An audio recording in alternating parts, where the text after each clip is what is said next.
Eluvi people. This is interesting because Eluvi and Omnia, like I said earlier, they are parts of one body. Collectively known, Eluvi and Omnia, collectively known is Echala.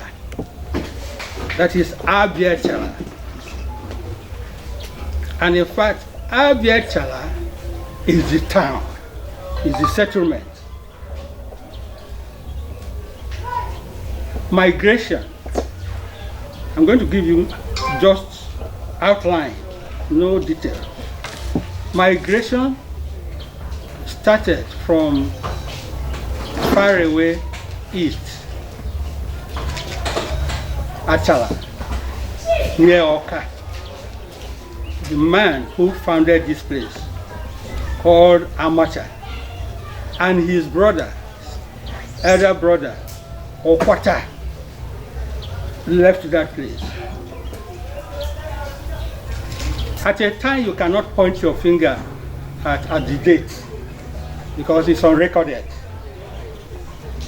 They left there, made their travels, crossed the water, the Niger. Niger was not named as Niger at that time, by the water. Yes. They came to Akarai in Ndokwa East. They were there before they moved on to Abo. From Abo, they moved back to Akarai. And from Akarai again, they moved to Ashaka. You know Ashaka now. Yes. From Ashaka, they started traveling down. Ushe, yes. They were at Ushe too. Before they traveled down to this area. But before they left, when they were at Abo, they made friends. Efia Forogu, the founder of Forogu town here. Igwete of Amai, the founder of Amai. Then Okwata, the founder of Omokwata town. These were together before they parted ways to go and found their own settlements. So, in a nutshell, Amacha came with an entourage called a caravan, who journeyed or migrated with him. One of them was Utu, the ancestor of Umutu. The other one was Efuru, who lived for a short while, and where he settled is known today as Ogbaforo, Terovia. There are many others who helped in constructing the mainframe of Abbi.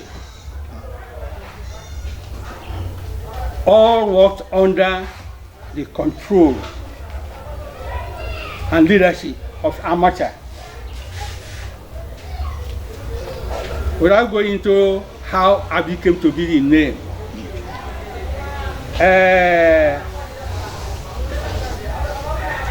not many people know this. Abbi came as the name of the father of Amacha.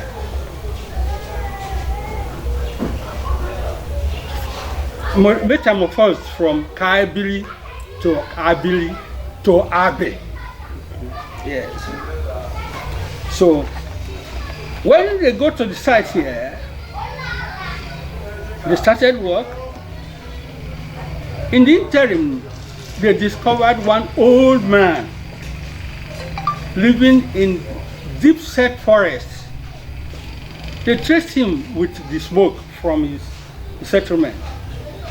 They met him there, one old man named Eworopo. And so they invited him. So, okay, why are you here? He couldn't answer well. So, okay, we are doing this work. Join us. What he said was that he was okay with where he and his children were. They called the place of that time. So they came back, put down, planted Ogirishi. In civilized world, when you discover a place, you put your flag as the owner of the place. So that was what Amacha did, and called this old man to come and be the priest. Till today, people, the oldest man from that family serves the Ani priest. Then over time, population started growing. Amacha got his own children, about 3 of them. Utu was procreating, and with time, the whole place was occupied. Streets were constructed, named after the children. So it was the time of the great-grandchildren of Amacha who founded the place that late joiners came. The first to come was the father of Ndweze. He first came at that time. The next person that came to was Ogwezi. He came alone with his dog, like a stray person, into the territory. They caught him and interviewed him, but one of them said there will be no shed of blood because the founder did not found the place on blood.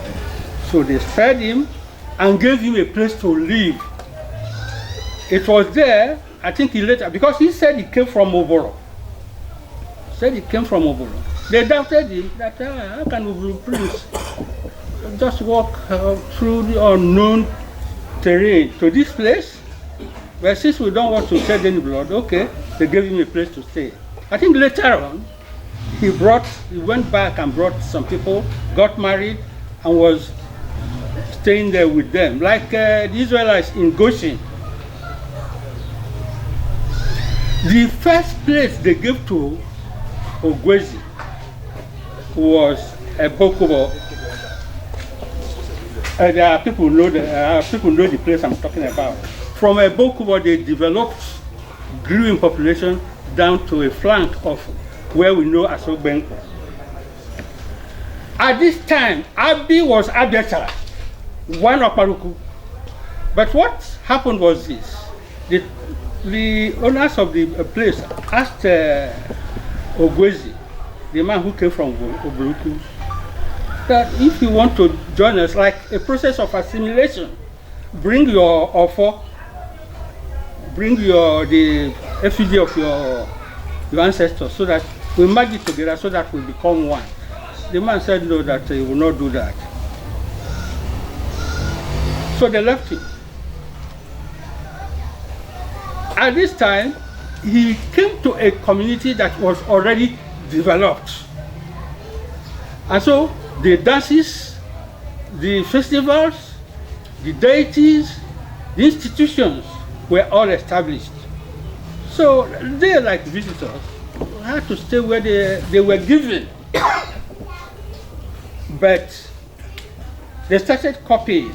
They were joining in the celebrations of these festivals and deities. And refused to merge their ancestors' effigy or something like that. Their population started growing too until something happened. The emphasis I'm laying here is that was the first place of their settlement. Ogbenku stroke Ebokubo, down. The too. So, what happened was, there was a communal unrest between the children and families of this Ogwezi and the children of Ewolopo. on issues of immorality, tampering with people's wives. So there was a fight between Eworopo's family and the Ogwezi's family. And it appeared that Ogwezi's family was trouncing the children of Eworopo. So Amacha's own children, the owner of the place, said, we knew Eworopo first before this man came. If we should leave them to fight like that, they will do great destruction to Eworopo people. So they tactically joined the fight. From there, the Ogwezi people, that I'm coming to where Okole, we have the name Okole now. Okole people said, this one is too much. So they fled. They fled the settlement where they were living. That is the Abiacha. And went to Orogun to stay, to seek refuge there. After some time, the first son of Ogwezi, he called that man the name Okpara. He was telling his people at Orogun, why they said that we should leave. Why are you still delayed? Okay, I'm going back to Abio. So Anam Abio. So he left with some of his followers and founded a place they call Enam Abbi now. If you cannot trace your origin to these places, you are not an Okole person. By that means, you are not an indigene of Abbi. Because at the beginning, we regarded them as members of Abbi settlement, Abbi community, or Abiacha community. So that is the story. Like I talked about it, I can't give you any date. If I give you any date, then I will be lying.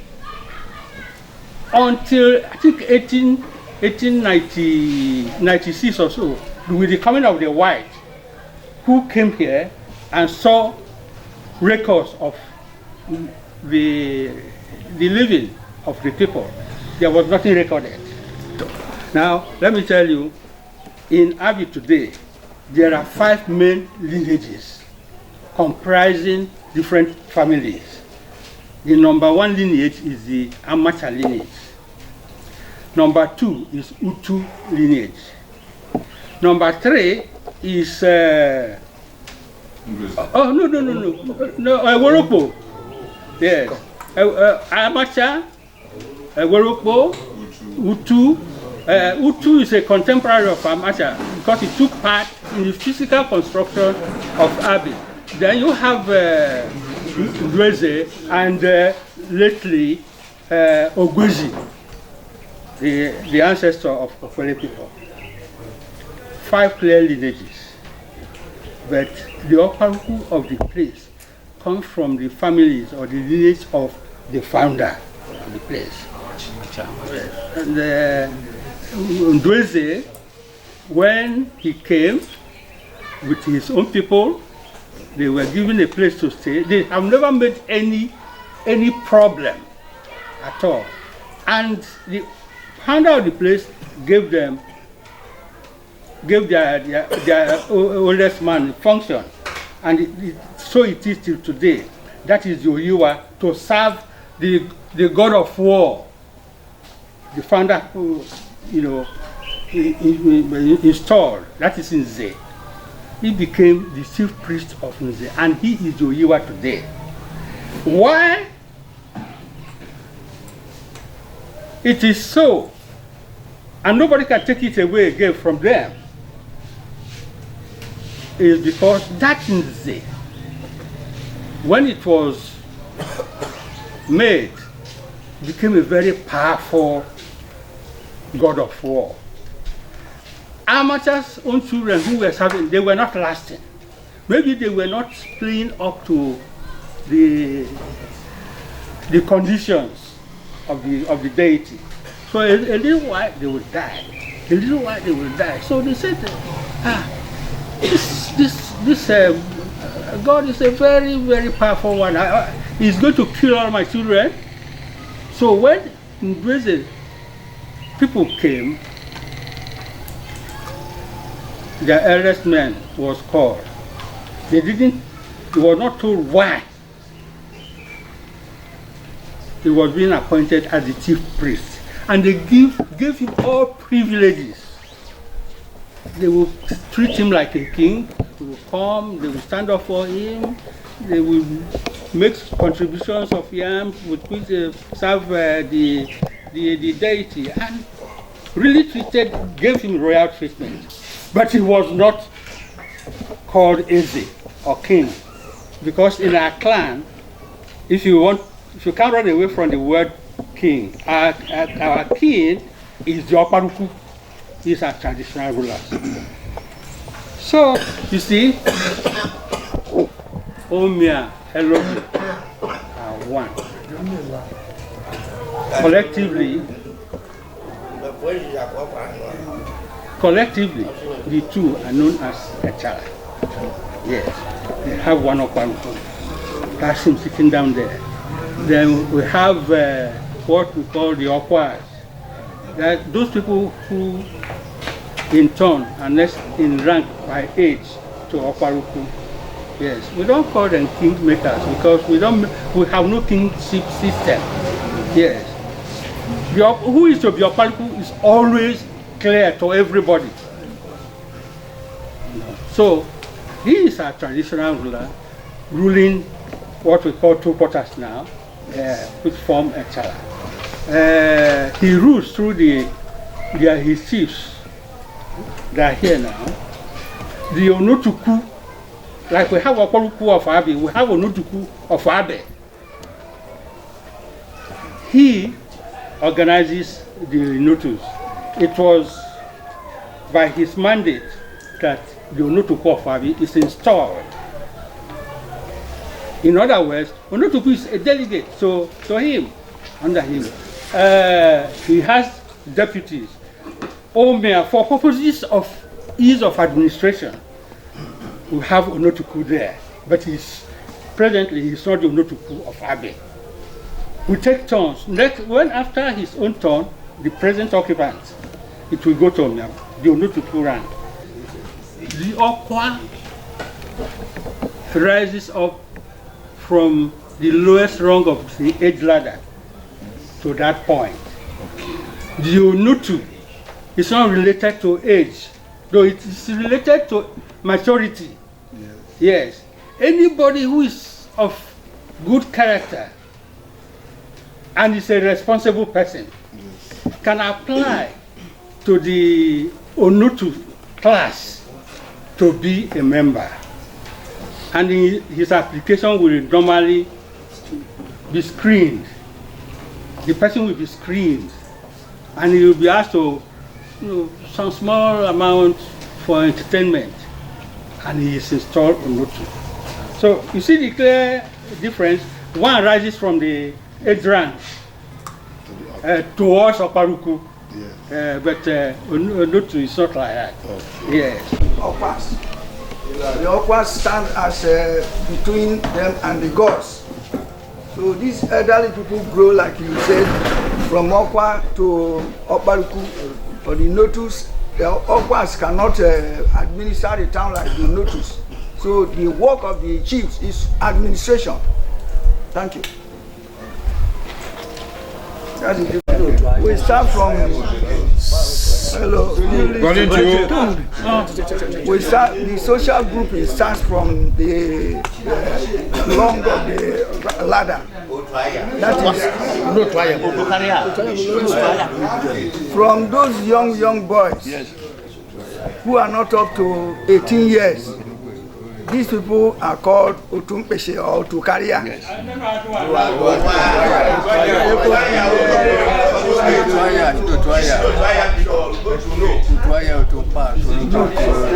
What was on in our community is what they're asking for.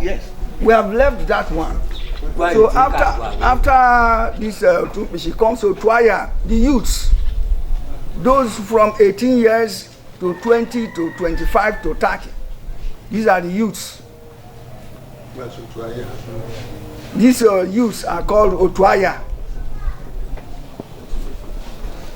Now they are the first age grade as at now. Otherwise, before the other one was reigning. Now, after the Otuaya, we come to Otumpa. From that age up, from 30, 40 something, between that area, we call Otumpa. Up to 50 maybe. Because these people are able to carry some responsibility in the town. Even though the Otuaya can do some other things too, but something that is difficult, these are the people who can go ahead with it. After that, after the Otumpa, it's the Otuonogbe. In those days, these people are the people that used to clear the Odile, that is the whole streets. They clear the street bordering the major street. After the Otuole, then comes after the Otuonogbe. After the Otuonogbe comes Otuole. Otuolile.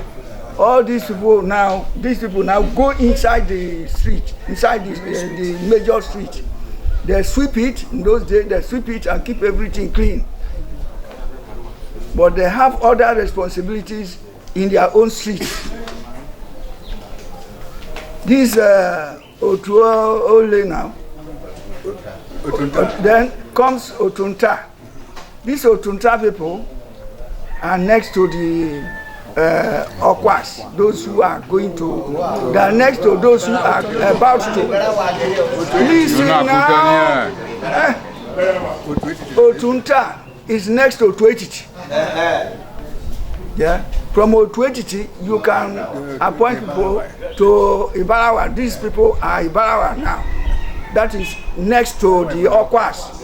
From this Ibarawa, people can be chosen to go and become the Okwa depending on the age.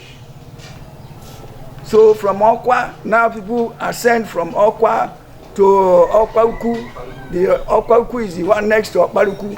After the Okwaku is Okpaluku. Then Okpaluku is the senior of all the Okwas. That is the oldest people in the place.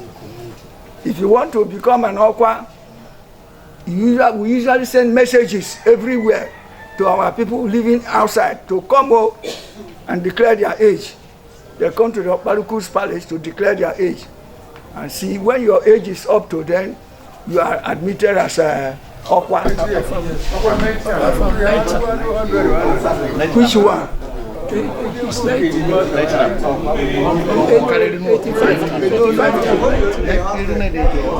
Okay. About at least somebody must be up to 86 or between 86 and 90. You can become an Okwa. Become between 86 and 90 years. You can be Okwa. From there you graduate to Okpaluku. Yes.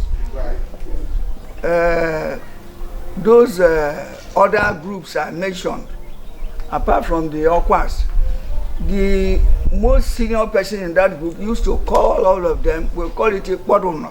That is the ceremony he does for people to know that he is the leader of that group. But as for the Okwas, they come here with drinks and everything to ceremonial something here with their family to meet the Okpaluku. After they have been selected, during the selection, nobody comes with anything. But once you are chosen as one of your Okwa, you go home, call your people, bring something to come and eat together with the other Okwas too. That's how it is done. Abbi runs a patrilineal system, like Great Britain. That is to say, the child takes the paternity of the father of proper marriage.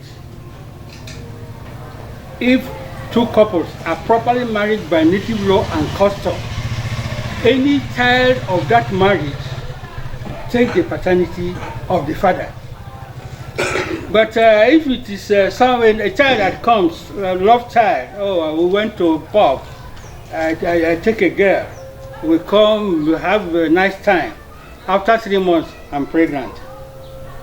If that man does not marry that woman, the child he produces cannot take the paternity of the father who impregnated him. He will take the paternity of the mother.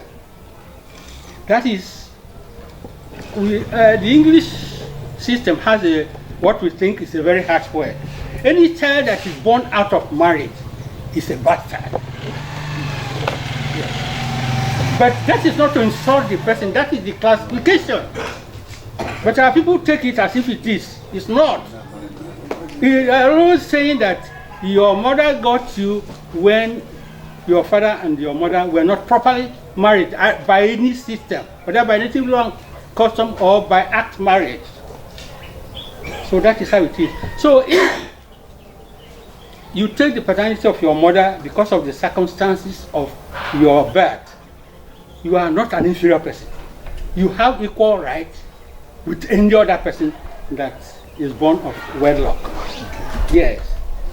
You can rise from the lowest person to Okwaluku in spite of the fact that your parents were not properly married. But where you tilt to is your mother's own family.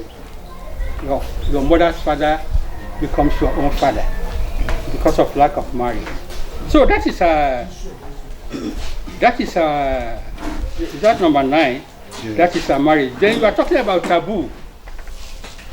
What is taboo in this circumstance? Taboo should be any adultery already there. Yeah. I think adultery is a taboo to proper marriage. That is, particularly in our own system, the women are talking about gender equality now. It works harder on the woman. If you are married, properly married to an Abbi man, you can't flirt. You can't have sex outside that marriage. Yes. If you do, you are working for the breakage of the marriage. There are certain things, sacrifices you may perform to make the marriage continue. But more often than not, the man will not take it. See, that is our ancestor. We hold the woman. Yes. If he does it in secret, then he will confess and perform. If she confesses in time, he will save her life. And if after confession the husband becomes magnanimous enough, he can be accepted back. But if she does it to the knowledge of the husband, who thinks he doesn't care less about it, the indice will hold a man too. Yes. That is how it is. First of the clan, in the main 3. The major one is Okwata Festival. The second one is Ikenge Festival. The third one is Olise. These are established goals by the founder of the place. So what are the significances of the festival? Their significance is just the same. It's a social affair commemorating certain events. But let me talk about the most important, and that is Okwata. Yes, that festival, unknown to many people here, even to some elders, they don't know the origin. It is done with ego on it. February, usually. February. Yeah, February. Yes. So, and this festival was already in place, like I said, it before the joiners came. How Okwata originated was when Amacha, the founder of this town, was at Abo with the founder of Orogu, the founder of Omukwata, one other friend that joined his caravan. They called Ikote. Then I have mentioned Okwata now. So there are 4. Amacha, Okwata, Fia Forogu, and the Igwete of Amai. Plus Ikote. They were at Abo. Into the past. They were doing their different businesses. You know, strangers are hard-working people, developing the commerce, the activities, economic activities of the place. So these people were doing very fine. But about people who love their pleasure started coveting their progress. How do we get anything from these people? They started imposing excruciating demand for tribute. I'm not talking about tax at this time. There was nothing like taxation. When at the end of the year, harvest time, you bring this, bring that, they continue. This boss said, what is it? If you don't want us to stay here, you let us know. How can it continue like this? So, the Abo monarchy and his council, they went into conspiracy, let me say. Well, let us do away with these people. So they call their strongmen. People that are very heady. They are doing well, taking everything, and they don't want to pay any tribute. They arranged that they should, in the wee hours of the night or morning, yes, to take them in a canoe, to take them to the river, bind them at their hands behind them, bind their legs, go and dump them to drown them. So this is what happened. The 5 of them were rounded up defenselessly. So they led them to the coast. Already they had made arrangement for the person to paddle the canoe. They entered. They didn't tell them what they wanted to do to them all. And these are both strong men. So, as they were, but they knew their message, their assignment. They paddled far into the middle of the river out of settlement. And about people, they liked this eagle very well. When at the dawn, they saw 2 eagles perching. Oh, they say, husband and wife, they wanted. So the captors were there in the boat.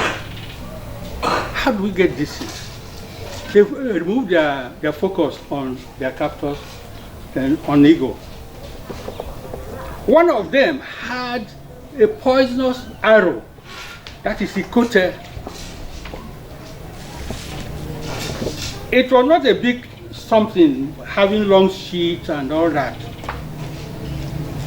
So he asked them, it appears to like this eagle very well. They looked at him, like say, who gave you the mouth to ask that question when you are under our control? Then he said, if you want it, I will give it to you. It's another one. Why? How?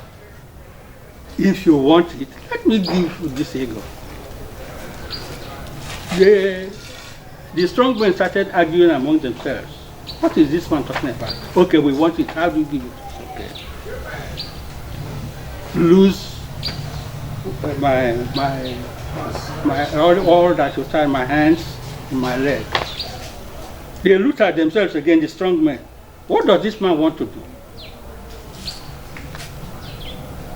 So, okay, they loosened the legs and all the ties. He brought his poisonous arrow, one aim, without means. Piam! That one tumbled from the top of the stream. You know, it passes on high inside the water where they were going.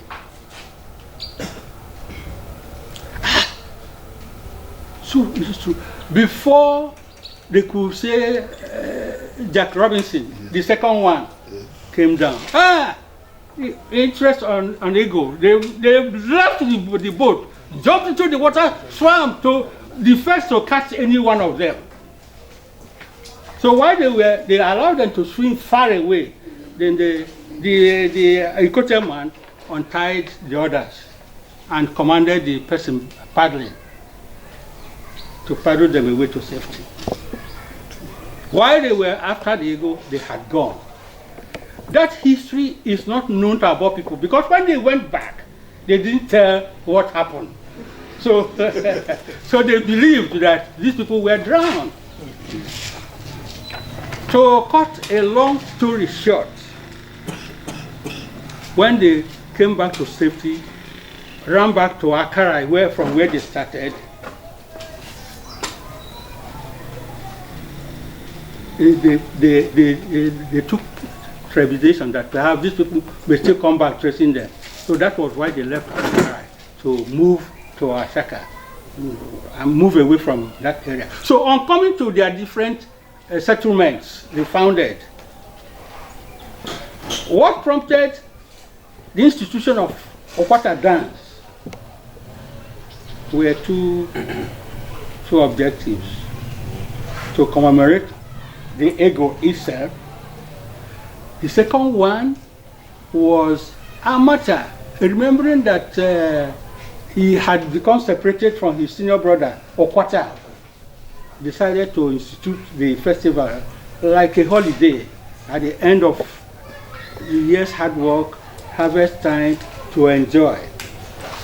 So they started the Okwata dance. With time, they used the ego. Life. And when the new joiners came, of course, it's an interesting festival till today. All the people within the environment come to Abbi during the Abbi Okwata festival. That was how it started. So it was started by Amata in commemoration of what ego did for them. Because without that ego, the four of them would have perished in the water. There will be no Abbi today. There will be no Okwata today. There will be no Amai today. There will not be Orogu today. You know, but like different troops and different folks, the other three did not remember what Ego did to them. Makwa will go to collect somebody. The other didn't remember what ego did for them. In other clans, we have what we call totems, like Emuno here. Yes. There is a rule of alligator, oba. They don't eat it because it is linked to their history, yes, of salvation like that. Orogu people have Uboribo, that is iguana. It is related to something there. So in Abbi, but we are not as fetish as that. We didn't remember all that. All we said, all Amata said is this bird is a king bird that gave us life. We must celebrate it. And we use it in this famous Okwata festival. And over time now, people in the environment started copying. Emu people, they don't do it the way we do it. Because if it is not Panadol, it cannot be like Panadol. Araba people too, in their song, they will tell you, if you didn't go to Abbi, you wouldn't know about it.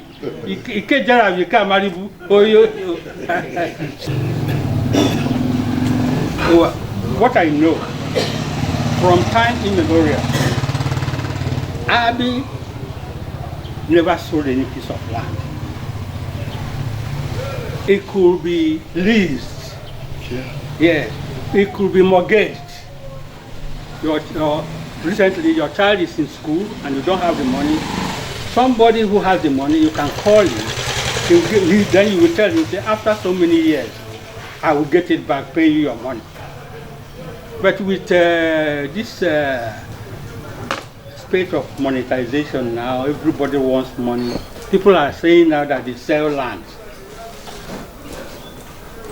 I keep on telling people, to the extent that they even sell their original compound in the settlement. And if you do that, in future, your children have no spot to refer to that, this is my family compound. You become a stranger in your land. I said it here, but nobody listened to me. In my own street, somebody wanted to do that. I raised the alarm, said, look at what we are going to do. They didn't listen to me, but I know I cannot sell my compound. You can talk about the farmlands, but even then, land is the only economic factor anybody, the EU government, has. If you sell your farmland, your descendants may not have any land to farm. So what I'm saying in effect is that in the beginning, Abbi didn't sell land, but nowadays they sell land. Say, by tradition, even up to today, families own land in special areas. Like Umudu, you all have common land in one place.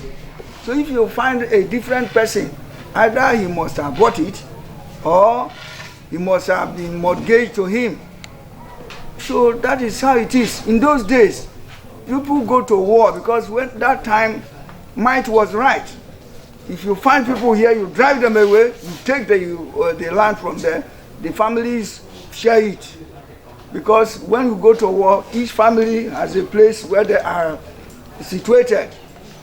So as soon as the war is won, those families in that place, they take the land, they share it.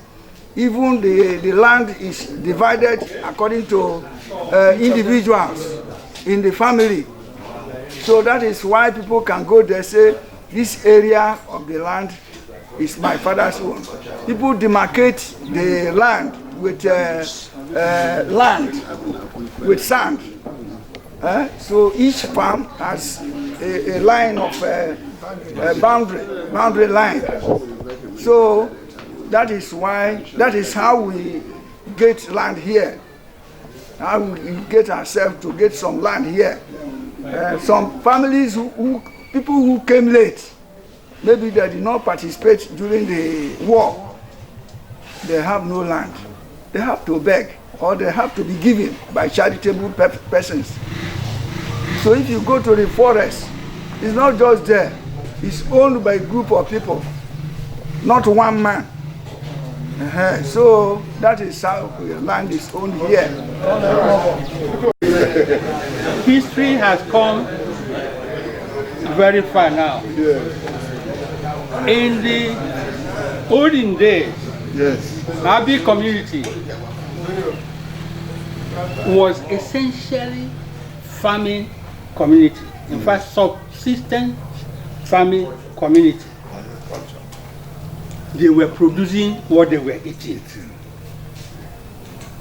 So they had enough to eat from their farm. So the can I call it the most expensive is pounded yam with special type of yam okpai.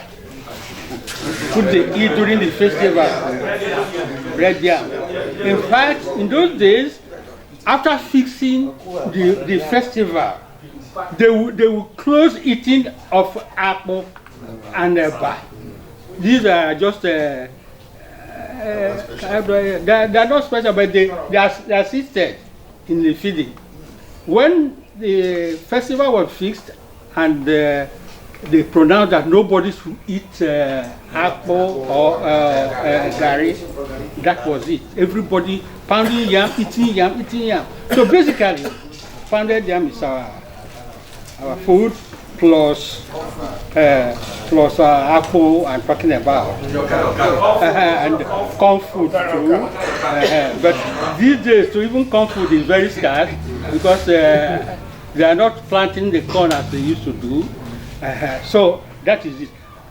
Pounded yam, apple, curry, corn food. Yes. There's the other type of yam that gives a support during the rainy season. We call it water yam. Yes, yes. Then plantain, yes. What about the soup or the thing to... Okay, soup is the crop is produced in the farm too. We have okra, we have a goosey, melon. Yes, yes. Then banga, you are in Isoko, you know what banga soup is. Ogbono soup. These are the soup. Unique. Yeah, yeah. Ofe salad, ofe mangboye. Okay. What is Anglican now? Church now. Yes. Okay. Followed by Catholic. Followed by Baptist. Okay. Before the mushrooming, our tongue here. If you go to Emu, the way Abbi man says, I'm going to urinate, it's not the same thing as the way Emu person says it. Emu person will say, Anganyume. Yeah, Anganyume. Abbi person will say, Anganyume. That is how it is. Now, Otagba, which is Okwani too, when you say you want to eat something, they will laugh at you. They say that something is shit. Whereas, so they have food. They really like swallowing something. I want to swallow. I want to eat food. But we say here, I want to eat things or something. Yes. That's the language format. The dialect. Can you say two you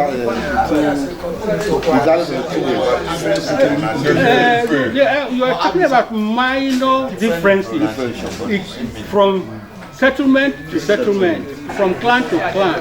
You have these minor differences.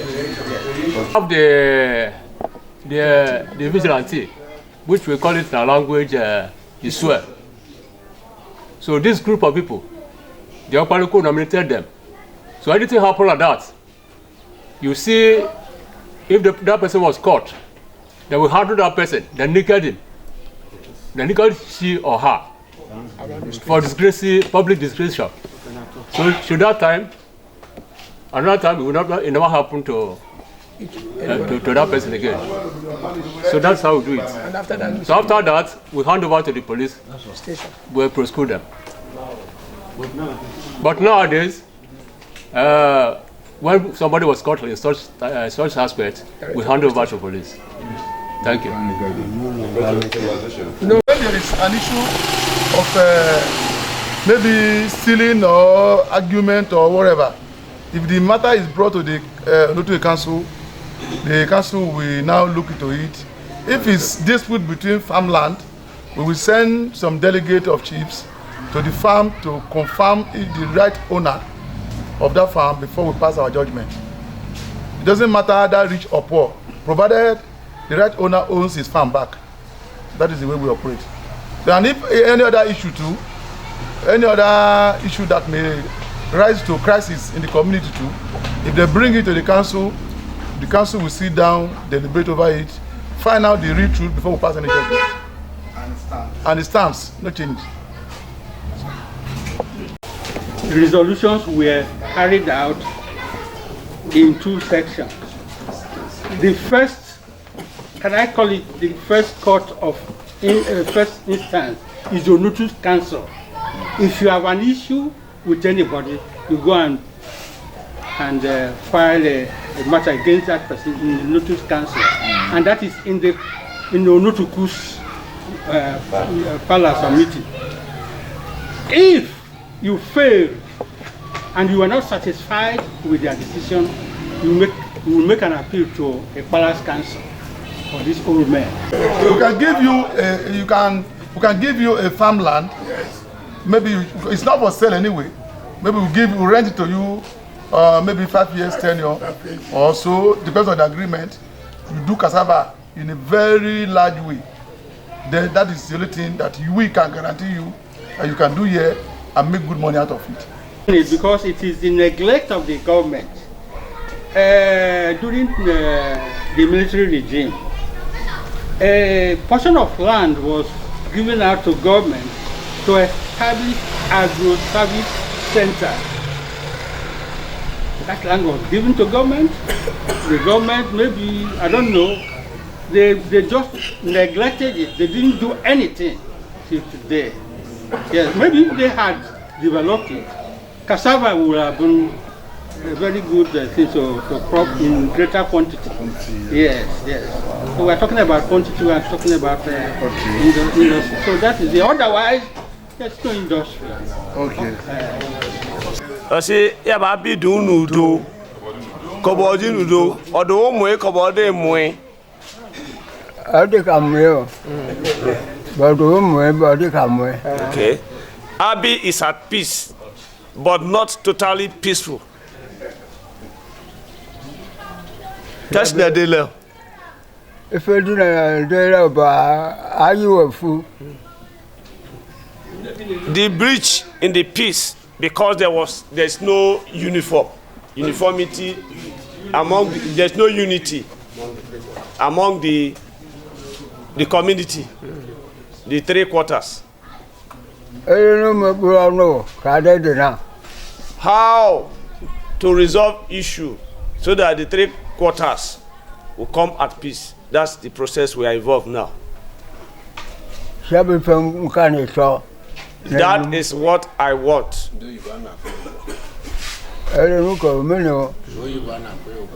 Then government is not paying him stipend.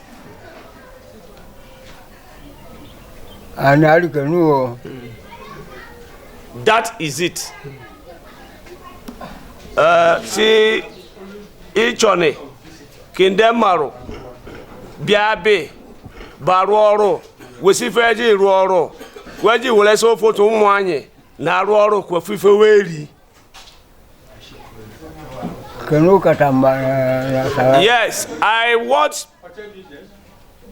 want people, strangers, outsiders to come and join us in Abbi to develop Abbi and make investment. That as at now, at the moment, there are a lot of strangers too, non-natives, everywhere. They own houses, properties here in Abbi. That they want more of them to come with the other side of development, not just farming, not just agric. They can bring companies that can employ our people.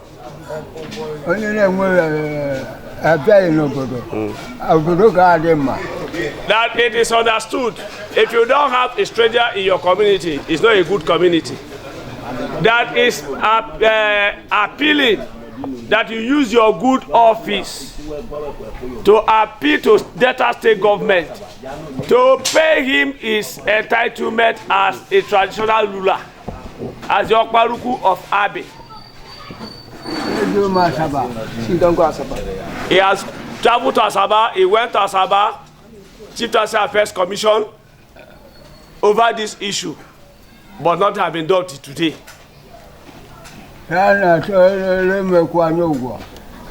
I want you to assist me so that they can pay me. Tell government, Delta State government, to recognize my office and begin to pay me. As the Okparuku of Abbi, you should help me talk to government, Delta State government, to pay me my stipend.